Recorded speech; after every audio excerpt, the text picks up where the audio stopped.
Une curieuse aventure. Tiens Magali, bonjour, j'allais t'appeler.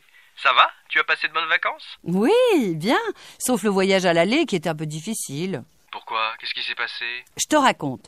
Nous sommes partis mardi 9 le matin. Tout allait bien. Julot était de bonne humeur. Comme ce n'était pas un jour de grand départ, ça roulait bien. Tout s'est bien passé jusqu'à Millau, ou plutôt jusqu'à l'arrivée au pont de Millau. Ah, le fameux pont de Millau. Je l'ai vu l'année dernière, un peu haut pour quelqu'un qui a le vertige, mais enfin... De toute façon, nous avons attendu des heures avant de traverser le pont. Ah bon? Quand on est arrivé près du péage, l'autoroute était bloquée. En quelques minutes, il y a eu des kilomètres et des kilomètres de voitures arrêtées derrière nous. Mais c'était complètement fou. C'était un peu comme dans un film. Les gens sortaient des voitures, discutaient ensemble, échangeaient des informations ou des bouteilles d'eau. Il faisait une chaleur terrible. Évidemment, on était en plein mois d'août. Ça a duré combien de temps? On est resté bloqué pas loin de 4 heures. Oui, 4 heures.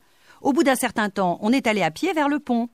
En fait, il y avait un accident spectaculaire à l'entrée du pont, avec un camion plein de vaches. De vaches? Oui, les vaches étaient affolées, elles couraient partout. Elles ont commencé à s'approcher des voitures. Les enfants hurlaient de peur, les parents les emmenaient à toute vitesse. C'était une vraie foire. J'imagine la scène. Mais comment est-ce que ça a fini? Les pompiers sont arrivés. Je ne sais pas s'ils ont reçu une formation de cow-boy, mais ils ont réussi à maîtriser les vaches.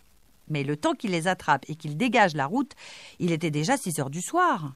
C'est seulement à ce moment-là que nous avons enfin pu passer sur le pont.